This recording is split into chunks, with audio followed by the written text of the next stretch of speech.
I also figured out how to do this. Welcome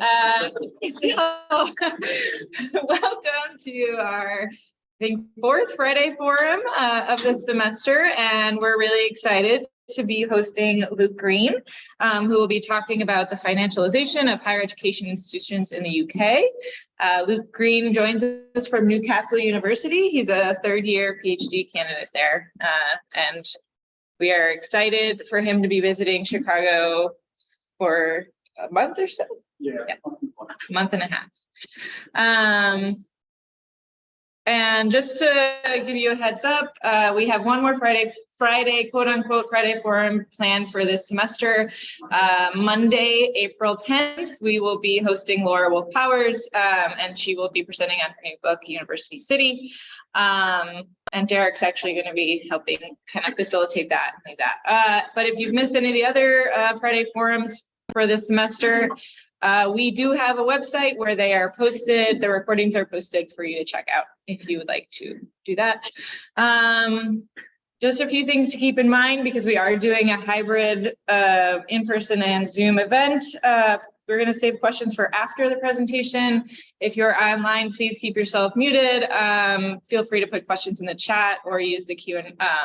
And we'll during the Q&A, I'll be sort of monitoring that. So that we can make sure you can fully participate. Just for folks on Zoom, can you hear us okay?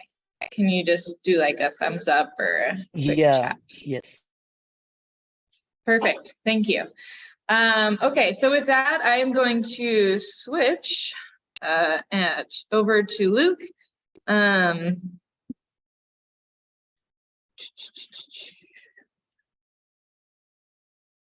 Yes.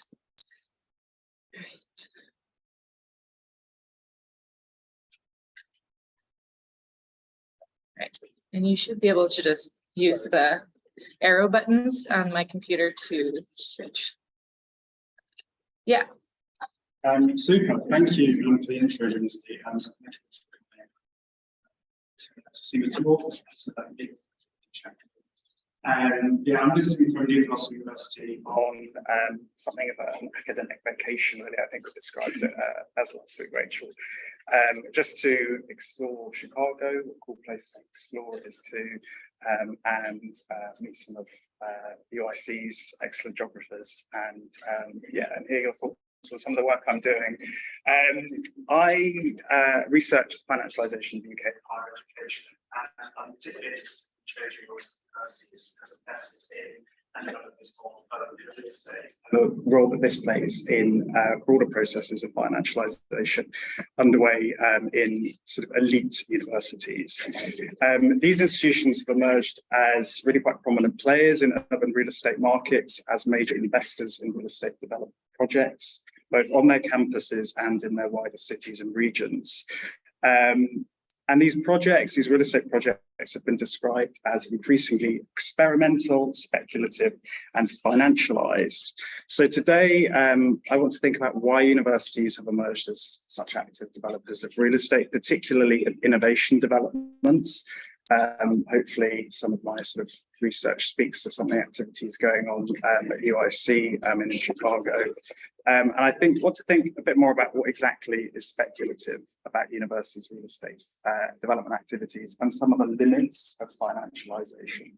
So my talk today is called Banking on Innovation, Speculative Real Estate Development and the Limits to Financialization in UK Higher Ed. So I would describe myself as a geographical political economist, I suppose. But the work I do, I like to think is very much inspired from the ground up. And my PhD project is quite literally inspired from the ground up. It was inspired by this encounter in part. This wall is in the centre of Edinburgh, Scotland's capital city, and it's about 50 yards across from the University of Edinburgh's main campus there. And as an undergraduate at Edinburgh, I walked past this wall pretty much every day. And the building behind that wall was from 1879, the surgical wing of the city's main hospital, the Edinburgh Royal Infirmary, which moved in 2002 to a new site on the city's outskirts. And for as long as I had known Edinburgh, that building had pretty much been falling apart, but it had always been vacant. And the university that I enrolled at when I joined Edinburgh was in the middle of a big renewal and reorganisation of its campus. It expanded its enrolment by 8,000 to 28,000 students over the preceding 10 years. It will go on to add another 13,000 students over the next 6 years. So it was on a real estate acquisition spree, scale of which the city hadn't seen since the 60s. And at the end of 2015, it bought this building, the surgical wing of the Edinburgh Royal Infirmary and the wall that went with it. And it was their largest real estate deal at the time and remains so. The rest of the site was turned into a luxury mixed-use development by a private developer called Quartermile, but they couldn't really find the financing to turn a huge building like this, very complicated, very old, landmark status, into the luxury hotel that they wanted. So the university stepped in, acquired it, backroom deal mediated by the city council for what was then an undisclosed sum. We now know that sum to be £10 million.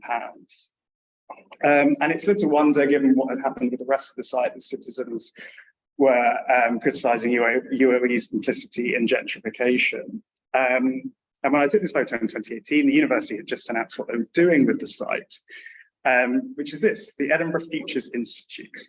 It's going to open this September, and it will put the university's expertise in data science, informatics, and artificial intelligence to work driving data-driven innovation across the city and region, generating with it economic growth. That's the idea, at least. It's a 21,000 square metre space, and it will serve, apparently, as a curious, open-minded thought laboratory designed to produce understanding that will help navigate complex societal futures and make better ones possible. And the university want this to be an avowedly community-facing project to embody the Latin inscription above the hospital's main entrance at its omnibus, open to all. This is one of many projects by the university. It's coming to the end of a £1.2 billion capital programme over 10 years. The Futures Institute is very much at the geographic and discursive heart of this programme of investment. Also, by the way, supposedly the largest historic building refurbishment underway in Europe right now, after second only to the Notre Dame, the refurb in or reconstruction in Paris. So this comes in a broader, in the context of a broader, very significant, very visible growth in real estate investment by UK universities over the past decade. Total capital spend, that's money on buildings, excluding residences in this instance, exceeded £3.5 billion for the first time in 2017-18. This has been adjusted for inflation since. But that's a tenfold increase in 15 years. And you can see that the 20 largest universities, which are the pink bars, account for routinely over half of that expenditure. In 2017-18, it was £1.81 billion.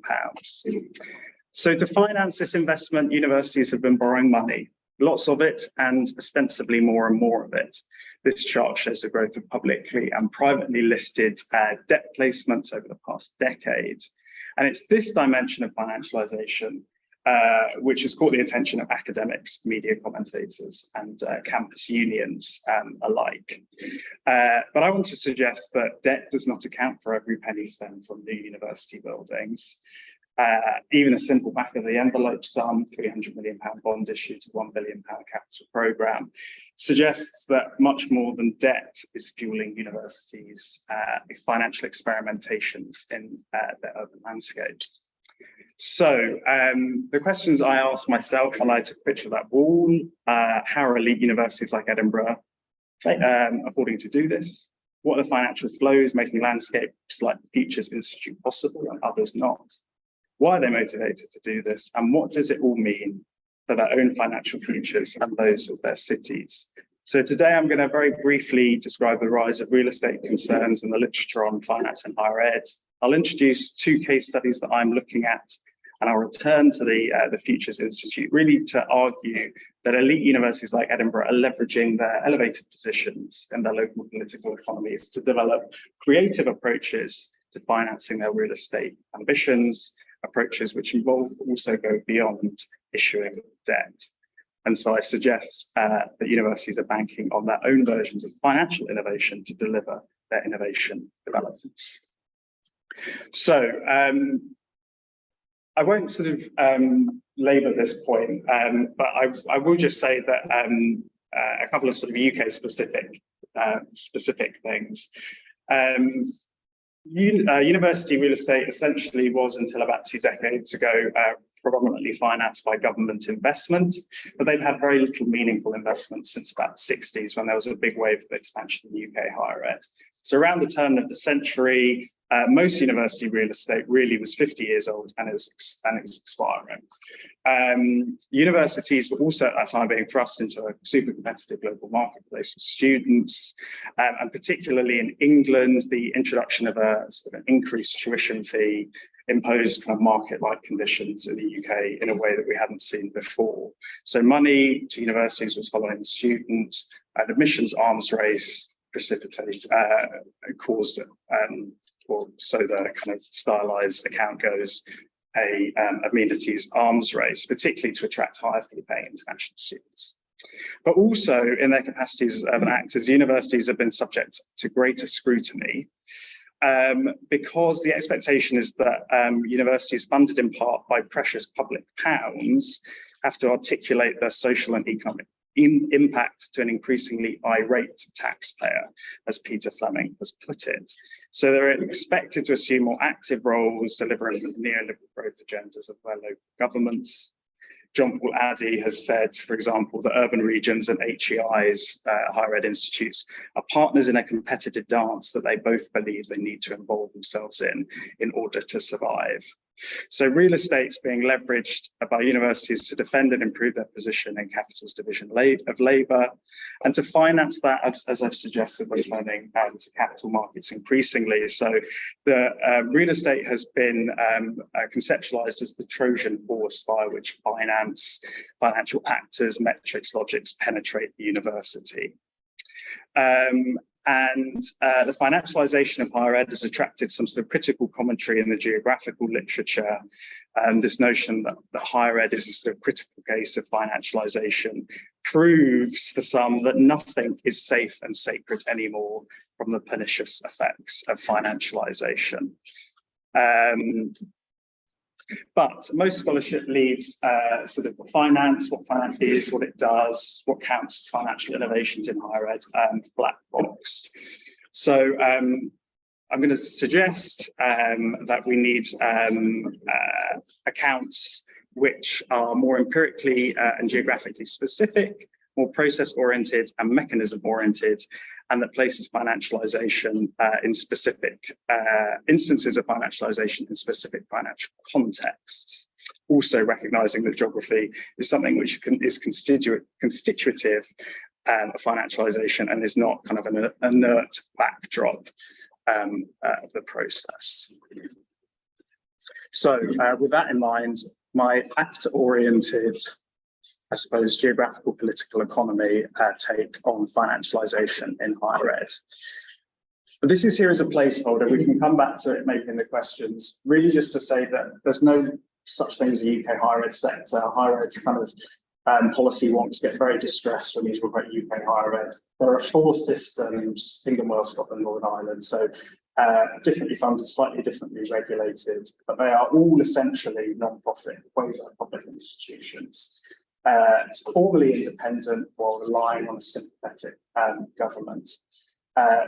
The sector has shifted from a publicly funded to a publicly regulated model, and with that, one of my interviews put it, they're pretty much on their own when it comes to capital funding, not exclusively, but increasingly so.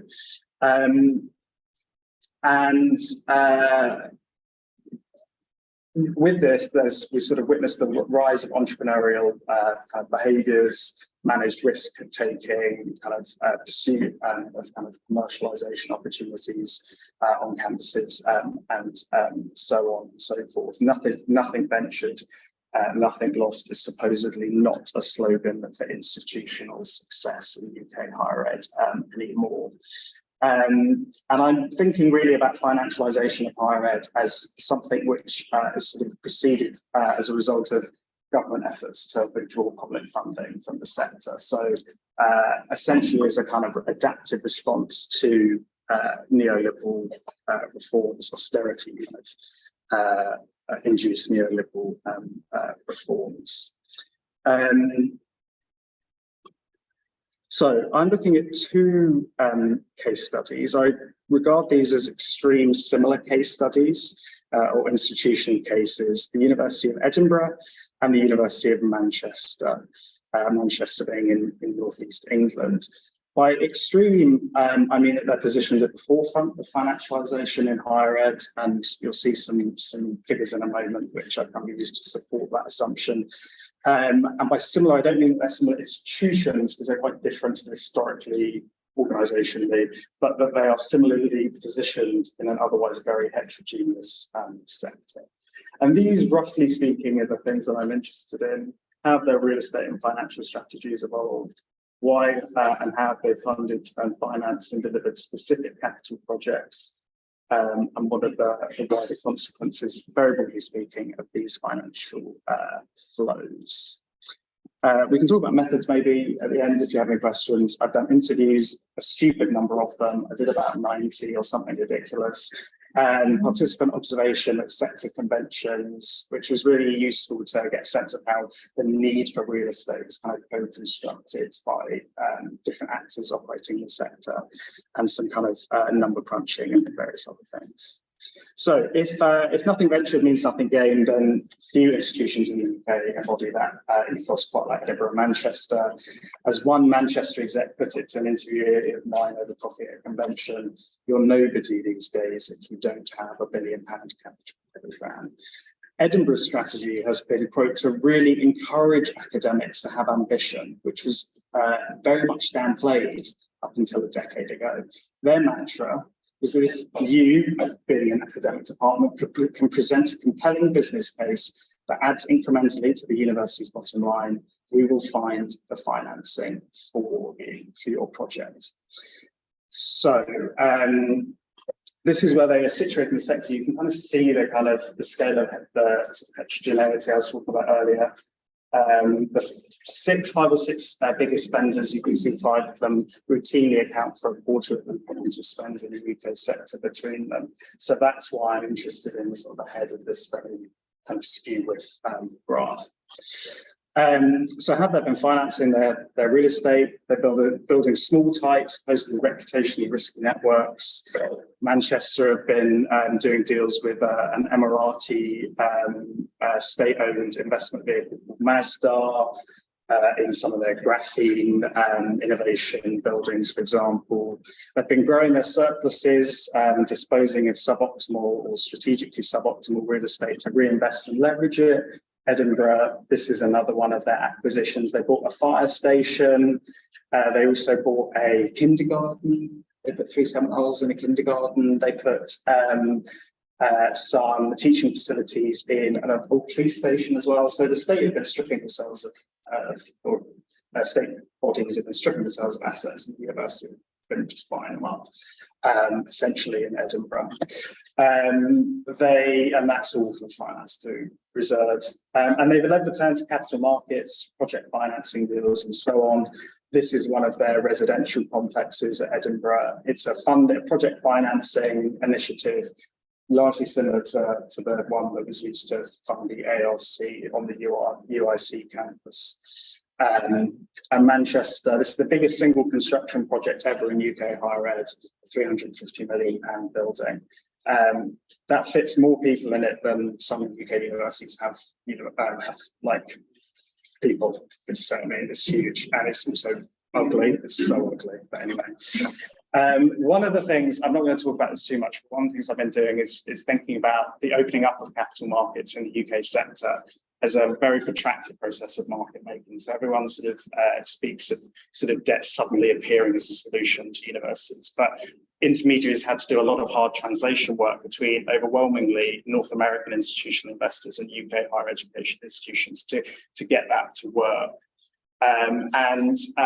Universities have in some ways been quite nervous borrowers as well. That's how it's been described to me. So they've set themselves very clear credit constraints. And one of the things that I've been particularly interested in is the way that financializing languages, metrics, rationales have had recursive effects. So these are rationales, logics that universities learned and adopted when they initially went to the capital markets to borrow money. These are having recursive effects over time. So for example, they're using accounting measures like EBITDA, which essentially strips out things like interest, depreciation, and presents investors a clear idea of cash flows. It's the kind of recognized as sort of a kind of a accounting measure favored by investors. And they've been using something called integrating reporting to present investors with an idea of the values that their organization produces beyond financial values. And this has become particularly trendy in the light of ESG kind of investing. So they've also been using a portfolio approach to cross-subsidize assets that don't generate revenue. So they're not just building up singular buildings, they're putting together these really complex portfolios of cross-subsidizing assets. Okay. Recognizing their credit constraints, though, they've increasingly been expanding their elite philanthropic links and levering in public and sort of kind of charitable heritage money. There's kind of a sort of infrastructure in the UK around heritage funding, which they've really been tapping into. And it's kind of in light of this, really, that I want to talk a bit about the Edinburgh Futures Institute, or return to this case. So here we are. In 2016, the university had acquired the surgical hospital, backroom deal mediated by the City Council for £10 million. As one of my participants put it to me, we just bought it with no idea what we were buying it for. We bought it because we didn't want any other institute to buy it. We couldn't not buy it. So Edinburgh had this very kind of defensive position in their cities. They're defending their position in the sector and in their urban landscape. They knew what they needed it for. They needed it to accommodate their bulging enrollments. Their departments were crying out for more space, supposedly. And so the option to acquire this building was really a delayed response to their rapid growth.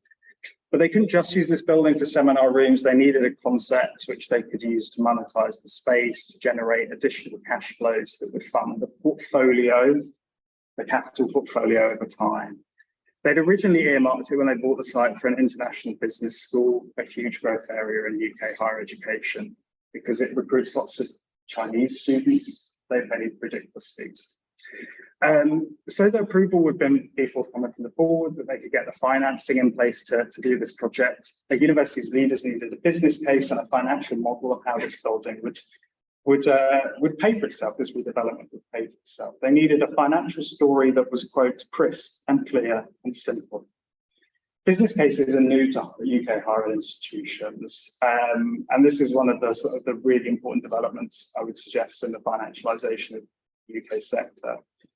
Traditionally, agreements have been done, quote, over a nod and a wink, over a sherry in the principal's office. But £1 billion capital portfolio can't be worked out over sherry in the principal's office. They need a carefully calibrated portfolio which cross-subsidizes, consisting of projects that cross-subsidize each other. So they needed to use business cases, right?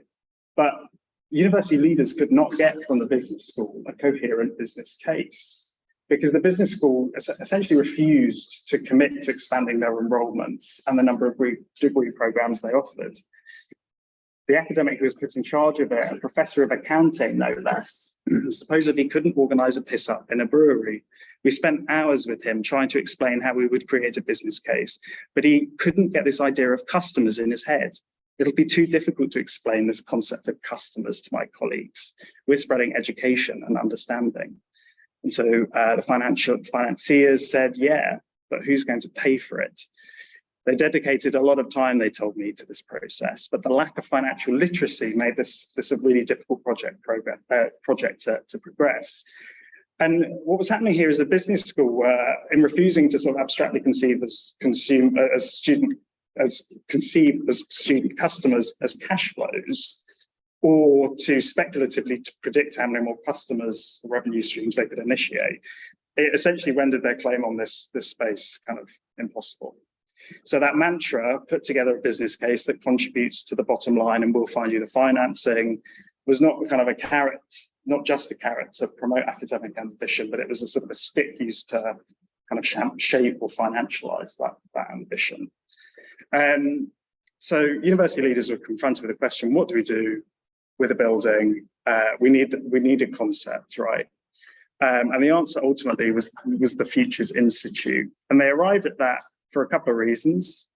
They needed, one very pragmatic factor was they needed a premium concept, a world-leading concept for what was considered premium real estate. So they needed one of their sort of prize candidates for a historic asset, which was at the heart of the brand.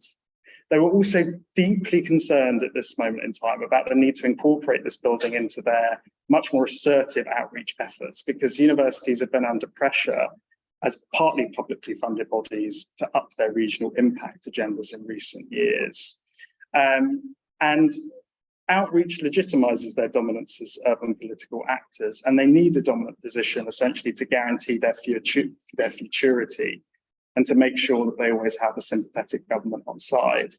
And there was a particular dynamic in the UK where universities have prospered financially and expanded physically at the same time as the public sector has contracted under austerity. So that dynamic has really amplified this need in the last few years to sort of do outreach work. So they were concerned about this. And they were also really aware, and increasingly have been over the last decade, that they must be constantly as professionalized financial actors, they must be constantly scanning the urban landscape, not just for real estate, but for capital funding grants, right? So in light of their self-imposed credit constraints, elite universities have learned with big finance functions that in widening their civic purposes, expanding regional development agendas, they can attract public funding in their capacities as regional developers, right? Recognizing that government's responsibility for funding higher ed has diminished, but that its interest in funding city regional innovation as a specifically neoliberal growth model has increased. One university execs, put it to me, if universities hit a sweet spot, then the money is there in government. We just need to learn where that sweet spot is. And in Edinburgh, there was the very coincident emergence, which the university were instrumental of sort of pulling together actually, of something called a city region deal funding, which is kind of a devolved funding sort of approach to devolving sort of regional capital funding in the UK, which has really sort of become quite routinized really now. Essentially the UK government and Scottish government in the Scottish context grant usually hundreds of £1 billion for a sort of specific kind of portfolio of projects, which in Edinburgh have been aimed at data-driven innovation, right? In fact, it was the university that sort of, as I say, pulled together this city region deal. Their pitch was, why don't we do something different that's different to the usual bypasses and roundabouts and putting in broadband and some cheap housing? Let's do that as well, but let's do innovation. Let's get companies going and see if we can make this place hum. So their original real estate acquisition was financed by reserves. The deal was announced in 2015, augmented by debt. The debt was issued 4 months after the building was acquired. The European Investment Bank mandate a 50 match funding, right? So there was a condition of this debt that they needed to go and get third-party funding, which they got, helpfully enough, from the City Region deal and from philanthropic donation. But they've not just funded the EFI, the Futures Institute, they've funded 4 other innovation hubs. So they managed to get £250 million from government and supplement that with £150 million of third-party funding. This is the largest grant ever awarded to a UK university by the government, which is pretty dramatic, right, in the context of, you know, the state withdrawal of funding from UK higher ed. So the university used the City Region deal and philanthropic grants to cover its losses, right? Losses incurred by a real estate deal that turned into a speculative nightmare on the back of a business case debacle. And in covering their losses, they could use their own capital to invest in other real estate ambitions, inflating the overall size of their capital program. And this backfilling strategy was only possible because a university like Edinburgh could fortify their reserves with debt, right? So if the City Region deal didn't work out, it would be ultimately fine because they could just rely on the debt markets. But why do that when you can use someone else's money? Because it's, as the, you know, it's described to me, it's always nicer to use someone else's money. Now, the idea is that a business school could never have leveraged this money from government, but a Futures Institute, which promises to be open to all, can. So you can see this kind of concept very sort of emerging as strategically very ad hoc, quite sort of politicized way. This backfilling strategy was so successful, they did a big signing. Former Prime Minister Theresa May, former First Minister Nicola Sturgeon, they signed the deal, which set out kind of a framework which the university could then submit a business case to for funding. They signed the deal in a building that was to be later financed by the City Region deal, which is quite you know, cunning, as one of my participants put it to me. So it's also introduced novel forms of accountability. So this idea, I'm not going to talk too much about this, but it's introduced sort of further kind of elements of mission creep and layers of governance arrangements, which have been quite problematic for the university, particularly because the university have failed to deliver in the past similar projects to the Futures Institute. So there's this profound uncertainty within the institution that they can actually deliver these outcomes. They need to bring in, for example, £173 million in research income, adopt 458 projects, develop 323 data sets, form 92 companies, engage with 300,000 people through outreach events, which is a pretty tough gig, right? Because we're talking about data innovation here, and expand their academic offering to students with a series of programs to help them rethink capitalism, innovation, and society. But they need cash flows, right? The university. So the Futures Institute's financial future is dependent on expanding links with commercial partners to open up these cash flows, particularly through the expansion of a really sort of insidious kind of philanthropic finance higher ed nexus, right? So one of the partnerships which has been announced is with the global asset manager Aberdeen. It's investing 7.5 million in a new centre for investing innovation, right? Which will explore the great, I'm quoting, the great societal challenges of sustainable investing and explore new ways of creating financial well-being in a rapidly changing world, supporting their goal of helping clients to be better investors, right? This is apparently what counts as rethinking capitalism.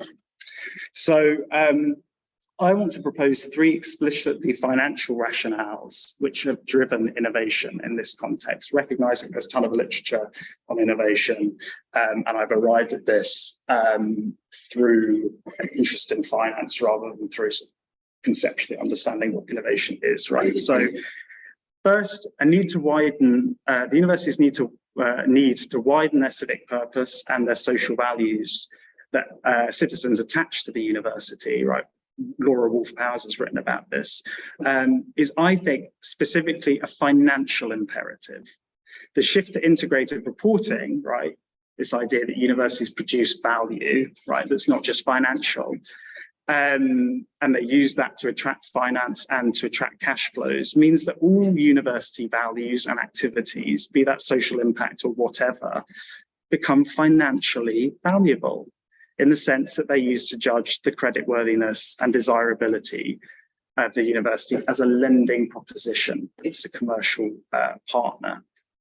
Second, the need to elevate the transformative dimensions of their real estate investments to attract financing, be that public, private, or philanthropic.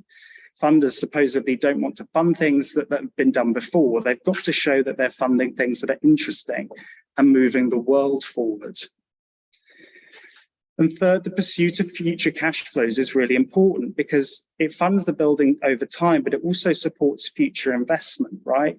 The university needs to drive EBITDA, improve EBITDA going forward. That's their earnings minus tax, depreciation, amortization, and interest. So that accounting measure I mentioned earlier. Those cash flows can be used to issue further debt. And again, they're used to judge the creditworthiness of the institution. But in university land, cash flows matter, but so does the sort of a kudos attached to those cash flows, really. As one participant did to me, if we were just in it for the money, we'd only build car parks and student accommodation, right? So universities need more creative cash flows than just car parks. And so taken together, these produce a problematic which needs to be addressed. I suggest by innovation, right, as a real estate and financial fix, albeit a highly contingent one. And it solves these problems simultaneously, optimizing the value of a particular real estate asset to the university. It widens their social purpose, their transformative research activities, and their opportunities for commercial gain, helping universities attract three things that they desperately want and need: capital, cash flows, and political kudos. And also, as a city regional innovator and the dominant kind of urban development visionary in the neoliberal city, universities usher flows of private and public and philanthropic capital into its city, aiming at these flows an urban future in which the university has a vitally important role. In fixing those flows into place on its campus, universities inscribe that role onto the urban landscape. And if they make sure that their city regional futures are dependent on the university's future, they can make sure that in an era of profound funding and regulatory uncertainty, they are simply too important for public funders, their ultimate guarantors, to ever allow them to fail. So that's really why I see sort of the innovation imperative as a financial one, albeit aided and vetted and facilitated by the supply of urban real estate, by asset stripping arms of the state, and the introduction of innovative thinking on how to leverage philanthropic and public as well as private financing through urban deal making, right? And I think the broader implications of this, I'm going to stop speaking in a minute, is that if this is how innovation emerges in this really speculative, ad hoc, contingent way, rather than as some kind of coherent urban development agenda, and it's being directed by a financializing university, right, as urban development visionary, then it's not going to respond ultimately, or likely will not respond to the real needs of urban citizens, right, and their visions of their city regional economic futures, right? Because this Futures Institute has only made possible a very particular future for Edinburgh citizens, foreclosing in the process alternative urban futures. And also the precarity of its funding arrangements means that with the Futures Institute, the university is setting itself up for a future of chasing cash flows with people like Aberdeen Standard Life, right? Which ultimately is not, I don't think, very conducive to innovation. So I'm thinking a bit about financialization in higher ed and its limits, right? So one of the things that I'm thinking about and I'm having sort of thoughts around, and it'd be cool to get your input here, is the kind of the role of financializing metrics and logics beyond bumper debt deals, right? If universities are delivering in public and philanthropic money as well as the debt, what place does financialization's theory have, you know, in this context?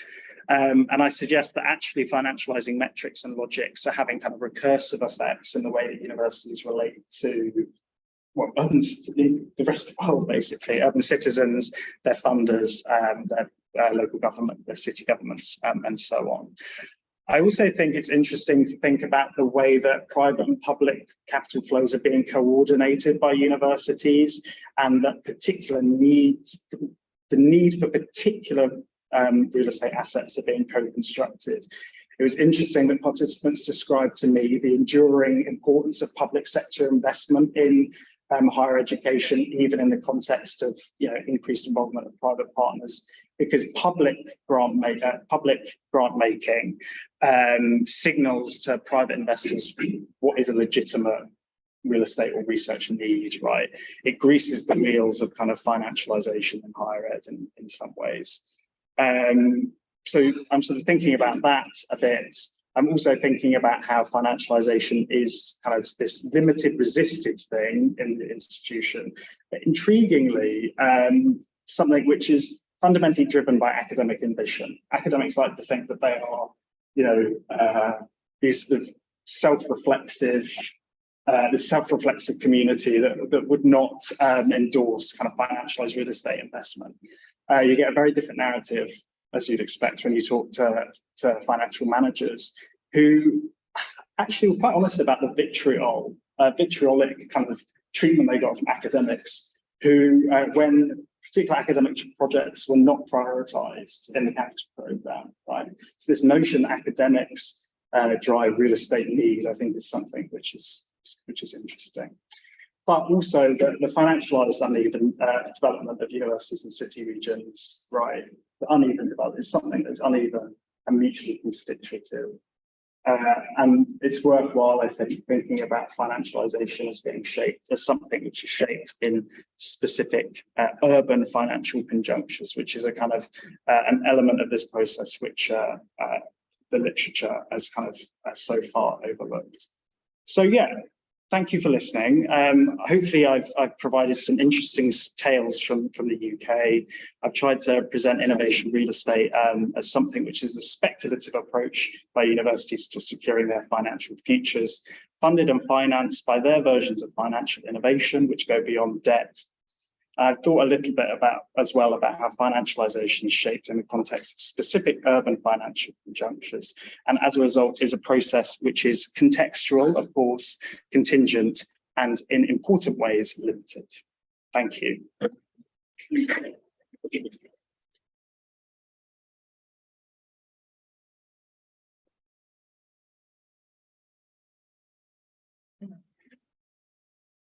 Folks in the room have questions, and I would ask, when you ask a question, say your name for the folks online, and speak loudly. When you say public, What's your name? Rodrigo. Thank you. When you mention that it's public or partially public funded, how much is it? 70, 30%? Yeah, so there was, I probably should have pointed this out actually. It was so the entire project, the city region deal contributed 58 million, the university 63 million, and private philanthropy 10 million. That's the capital cost. So yeah. But for the project? For the Futures Institute. But the university depends on private money too, right? Yes, so the university's contribution, so the real estate acquisition was financed by its reserves. £10 million is like back of the change to Edinburgh. But the university's contribution was financed by the European Investment Bank loan, right, which it brokered around the same time. And as a condition of that loan, the EIB has been quite an interesting actor in the UK sector. The EIB is a kind of well, it still is, but it's not open to the UK anymore. European Union kind of owned and run investment bank.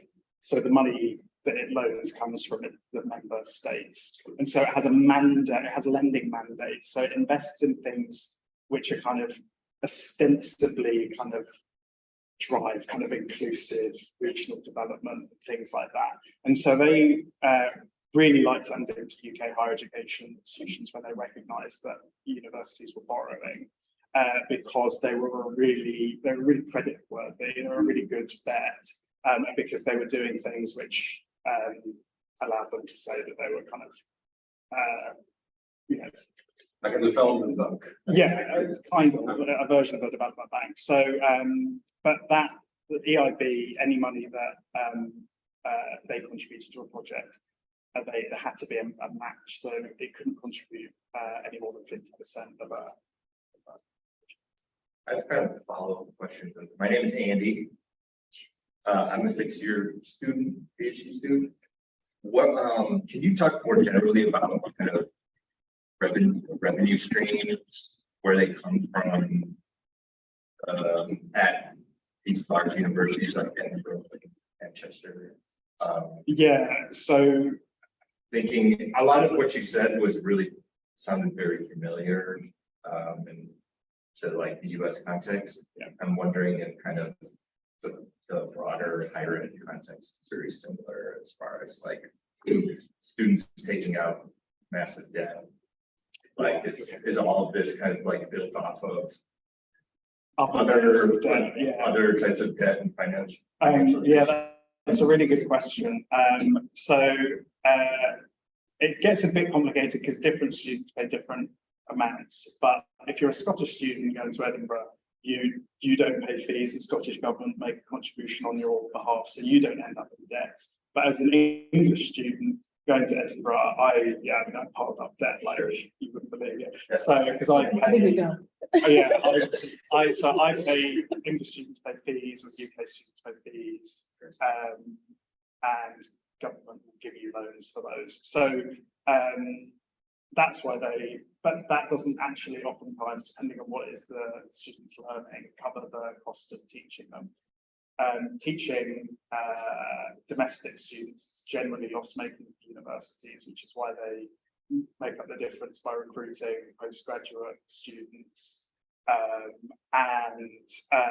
So the Futures Institute, the idea is that yes, they'll be able to, some money will be from teaching and research. Research also, by the way, is underfunded in the UK. Only ever covers about 80% of the costs of doing research.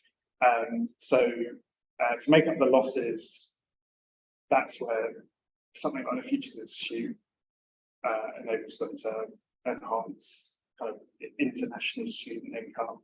And the revenue funding from programs will be like instrumental to making the FI work as well.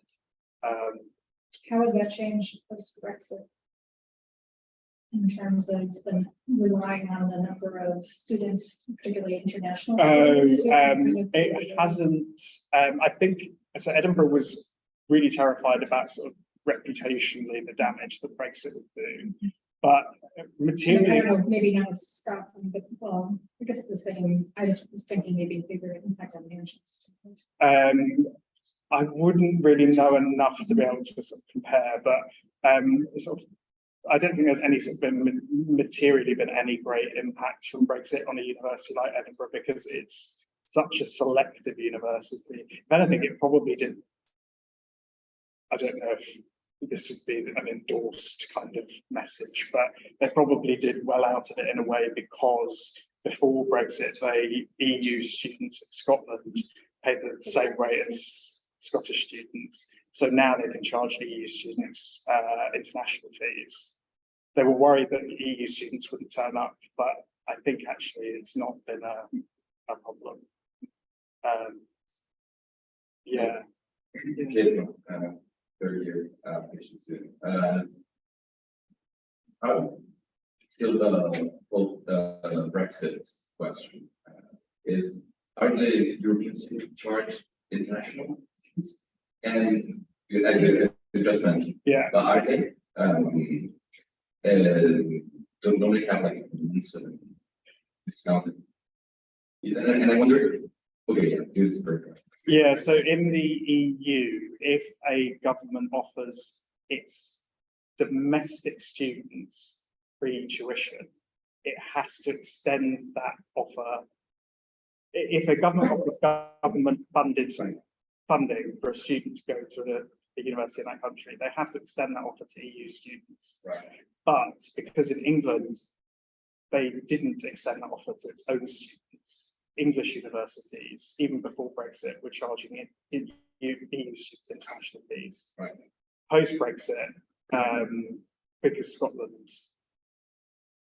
obviously left, because the UK left, they could not extend that offer to the Scottish government decided not to continue extending that offer to EU students. It's a bit complicated, but does that answer your question? Yeah. And did that have the Brexit had an impact on the EIB? Yeah, so EIB has stopped lending to UK higher ed. Yeah, so there was a dramatic increase, actually, intriguingly, just before the referendum. And you speak to a couple of people, and they say that that was kind of a PR initiative by universities, by the European Investment Bank, because universities are quite the investments they were doing in their cities were quite kind of prominent, and so some financial directors thought that they could get good money from the EIB in the run-up to the referendum, because the EU wanted to look like they were doing positive things in the UK. I'm not entirely sure that narrative is entirely truthful, because I think, to be honest, they just recognised that universities were really good lending propositions. So, but yeah, in the 2 years before 2016, there was a dramatic increase in EIB lending, but it started around 2009, but they lended to UK universities. Guessing the university were not.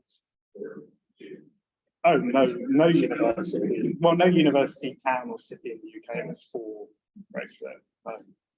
Yeah, higher ed was horrified when the B word happened.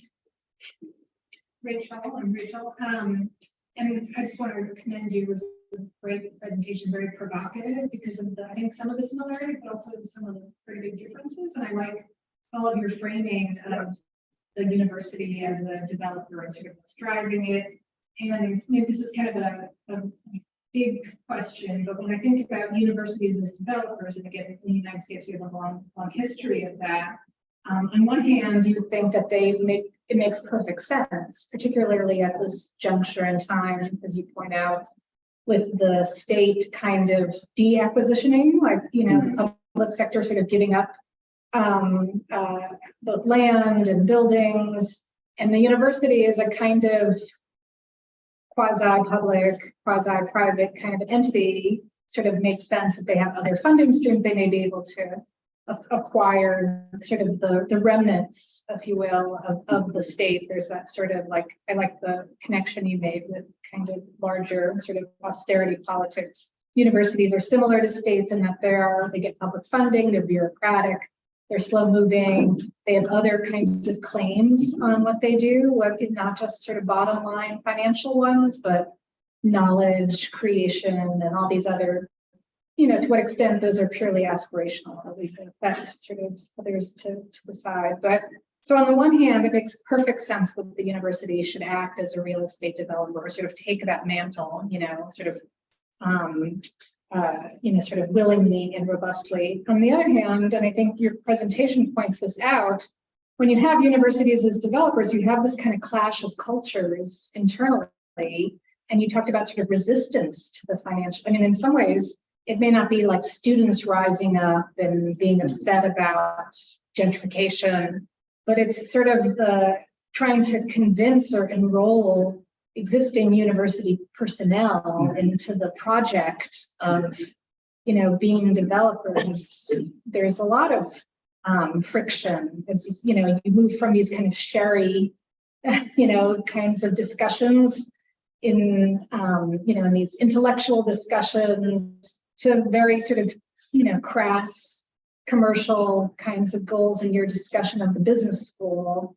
I don't know if it was the business school you were saying with the professor they assigned was just kind of daft, or if they were more kind of left-leaning and were more sympathetic to the students, and that they didn't want to treat students as cash flows.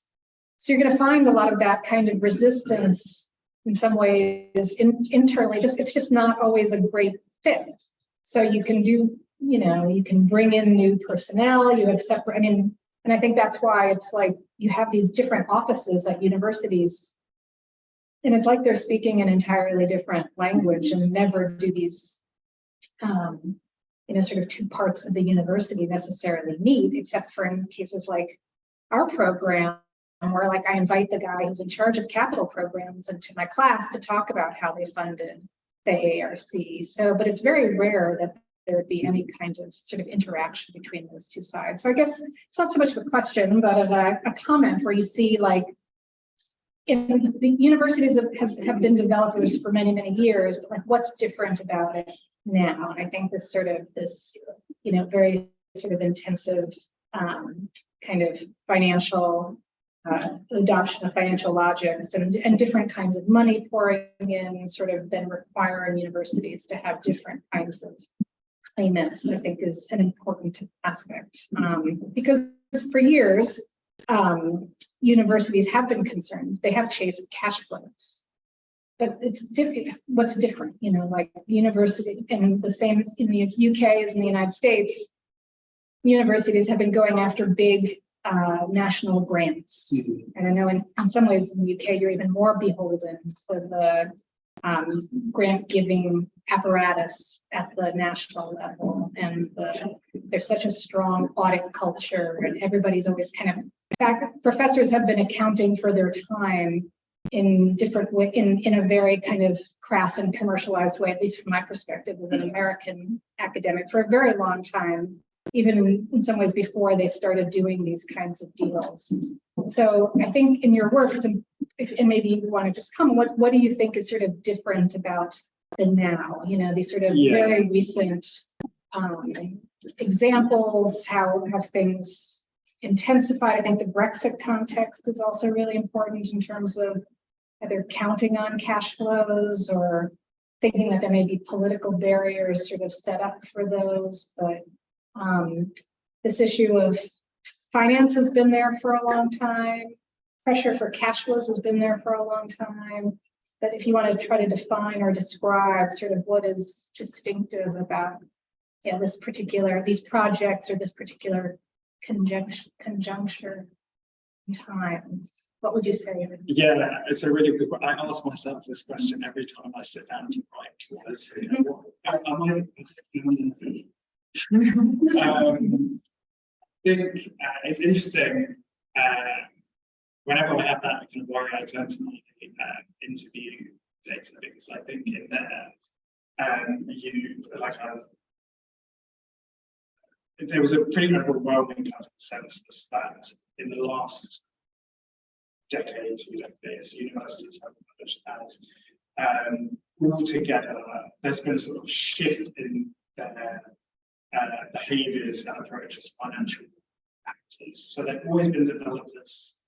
Yes, like University of Edinburgh had a very big expansion this moment in the 60s. And actually, in many ways, it was kind of more ambitious and more sort of politically disruptive than the current sort of wave of development. Maybe because it was part of that sort of urban renewal, sort of modernist architecture thinking. It seems like they're doing more historic preservation. A lot of it, in Edinburgh particularly, because that's the real set and get their hands on. Right. But I think what's different is that previous rounds of urban expansion have been driven by almost a kind of academic imperialism in this way, whereas this has been driven by a relentless pursuit for those 3 things that I mentioned: capital, cash, and political kudos.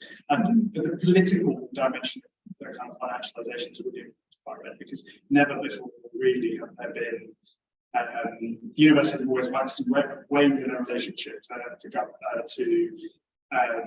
their cities, but I think now that relationship is being driven sort of politically in more consequential ways than it has been, because universities are so concerned about this idea that the state is going to let them sort of go.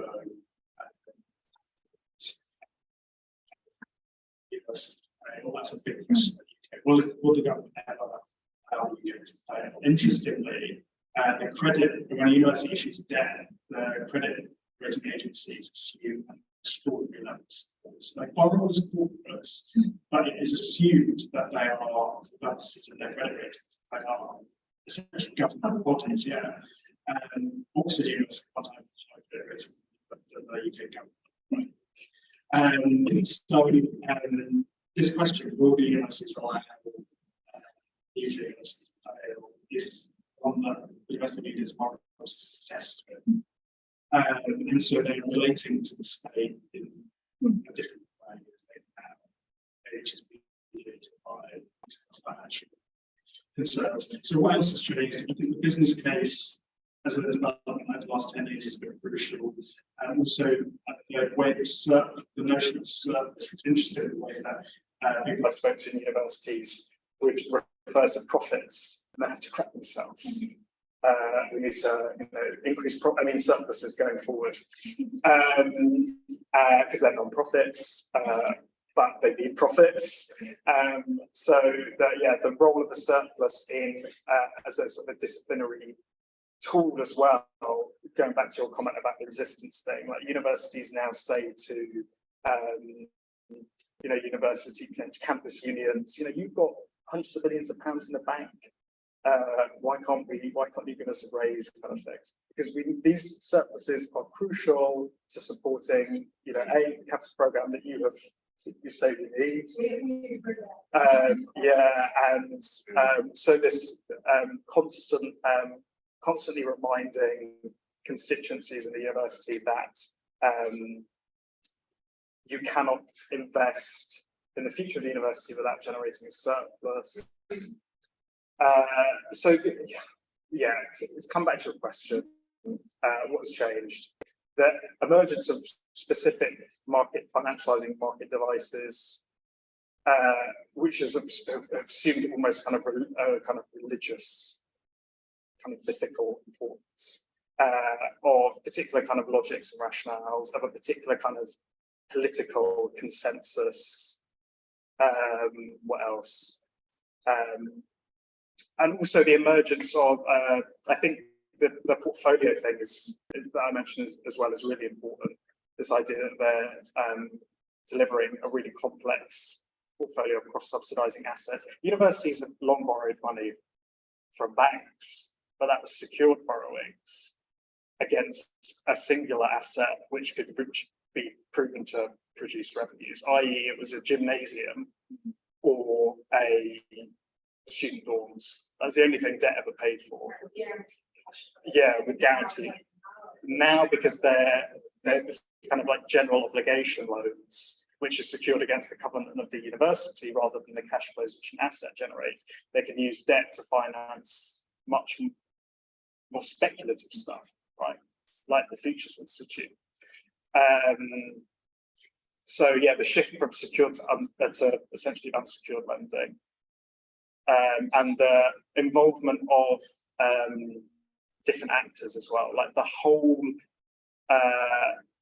the emergence of essentially a real estate and financial class in higher ed. Like UK higher ed is an asset class now, essentially, not just for institutional investors, but also for people who, advise and consult the different parties involved. So there's some of the things that I would offer in response to that. I can't offer a sort of a coherent one-liner in response to that question. It's a good one, though. Thank you. One more question. Sorry, Steve. This is Andy again. And I'm sorry if I missed this. Also, really impressive presentation. I really enjoyed it. Thank you. Thanks. Sorry if I missed this, but who are the people within the university, in enabled the Futures Institute, and like what were their missions? Who's kind of running it academically? Because the story of the business, the accounting professor who was like, no, we won't do this. I can't say that we can do all these things. Who are the people who said, yes, we can do these things? Okay, that's a good question. So the university had to invent a new academic department to do this. It's called the Edinburgh Futures Institute, but the Edinburgh has three colleges: science and engineering, medical and veterinary medicine, arts, humanities, social sciences. They're huge. I mean, arts, humanities and social sciences is a huge college, and it's bigger than lots of UK universities. So they inserted an academic department into this college and kind of parachuted people in from different departments to kind of populate it and come up with the academic kind of concept behind it. As a way of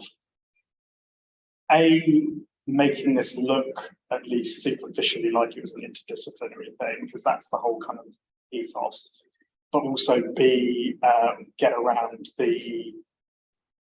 within colleges, the individual schools are very autonomous kind of collections of academics. So to get around the kind of politics, they invented a new department and populated it with people from across the university. But it sits within that college, and interestingly, it was interesting to talk to some of the people who sit kind of higher up, more centrally in the university, because around the time that the Edinburgh Futures Institute coming together, and the university will partway through their capital program at this point, which took a bit of a kind of it kind of got sort of a bit diverted by the acquisition of the social hospital. But anyway, the college then went to the Central University leadership and pitched an additional series of capital investments for £600 million. And the university leadership turned around. We can't afford that. You know, we're in the middle of this big, huge, like financially huge, but also administratively huge operation here, and you're wanting an additional £600 million, which is a really interesting anecdote that came out of the interviews, and which is why I'm kind of thinking about that kind of academic driver of financialization. You know, when you tell academics that if they can come up with business cases or find the finance, you have to be prepared for them to actually come up with a list of projects that are going to cost you a lot of money. So there were real tensions that emerged. But to answer your question, I invented a new department to get around the politics of it. I think it's the only way they could do it.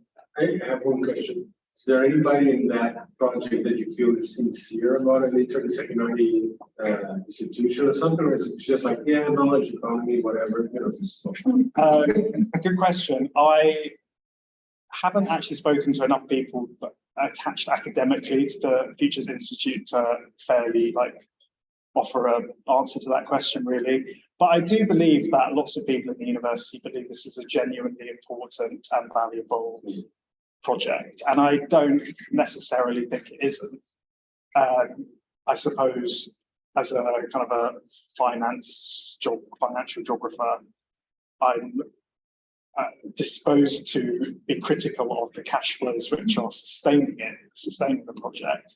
I absolutely hate the fact that there is something called a Centre for Investing Innovation, which is essentially there to, these commercial actors are leaning on the university to beef up their reputations, right? They're all leaning on each other to enhance their kind of self-worth. So I hate that, but I think there are things that will come out of the project that are, it's actually there are some cool graduate programs coming out of it. And I think it will be very lucrative for the university, because it's responsive to perceived needs in the kind of the Edinburgh City region around the need to grow kind of data. And Edinburgh is like a data kind of hub. So yeah, I think there are lots of people that are into it. I think it's academically very important. and not just sort of the cynical kind of cash machine, ATM kind of thing.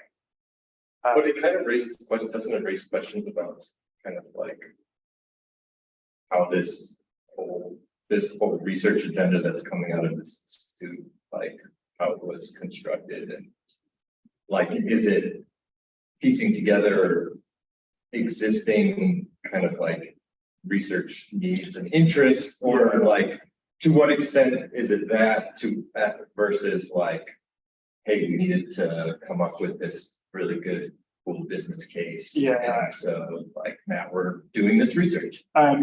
It was very, you can always make the paperwork fit the decision, right? Academics are very flexible. Yeah. So if there's money to be had, sure, I'll know that I'm doing innovation. It was, it was very much that. But It's such a flexible and spacious term, innovation. is a nebulous concept, you feel. Sure. Anything. Yeah, right. And if you're struggling to find funding elsewhere and suddenly this avenue opens up, like it's not. Yeah. It was interesting. Yeah, I don't we'll probably run out of time. It was interesting, to a sense the kind of the nervousness around making sure that this wasn't just this kind of building where some geographers turn up and some engineers turn up and some data scientists turn up, and they sort of do their thing. They're kind of in their offices and don't talk to each other. There's this real anxiety around making sure that this is genuinely different, because Edinburgh is bureaucratic and it recognises that it's bureaucratic and it's not very good at doing things differently to how it's done before. So there's this real nervousness about making sure that this is actually genuinely different. Yeah. And that it is, well, at least visibly different. Yeah. And innovative, but it emerged in a very ad hoc way. I don't quite really know enough about how, I would love to have been a fly on the wall at the meetings where someone came up with this idea for the Futures Institute and who it was, because I don't honestly think that I don't know. The university were desperate to have a really big landmark facility which could expand their data science and artificial intelligence. That was a commitment. That was something they'd already decided. So, that was part of it. Yeah. There's a big parallel with the DPI project. Yeah. 78. Yeah. Right. Like the same logic? Yeah, well, nobody really knows what it is. It's kind of a vanity project Yeah. on the part of the president of the University of Illinois. Yeah. And there's a developer who's, very accommodating, and there's the last large parcel of vacant land in downtown, and it's Architect there. and it's biotech, and it's all kinds of things that everybody's very excited about, very future oriented, very speculative, but it's one of those things that the faculty already just have been kind of keeping it at a distance until you know that it's really going to happen. And then once it really happens, I think you'll find people who were cynical about it kind of jumping in, changing their minds, being like, oh, it's actually happening. Yeah. And there's money attached to it, and there's this. Sure. Yeah. I think one of the things that worked well for Edinburgh in sort of co-opting academic support was that this is right in the heart of their campus. This is a really strategic acquisition. Looks like a beautiful. It is. It is a really pretty building. And when they announced acquisition, after the business school sort of debacle unfolded, every academic department said we need some of this space. Like every department was desperate for it because it was such a cool facility. And so when they kind of worked out that actually it wasn't going to be a specific department that had it, but this interdisciplinary thing, I think that it allowed them to sort of generate academic support, because they thought, if we're behind this, then, or sort of departmental support at least, because if we're behind this, if we endorse this idea, then we might get some of the benefits that it facilitates. So because but Newcastle have done a similar thing. They bought a site and it's like a 10-minute walk away from the university campus, and no academics or staff are like bothered to walk there because why would they? It's 10 minutes away. So we're not interested really conceptually in what happens with the thing. So I think that the geography worked well for Edinburgh. So yeah. I think I'm going to end the actual recording in Zoom, if that's okay. Thank you so much. Thank you so much for having me. Thanks for joining online. Must you?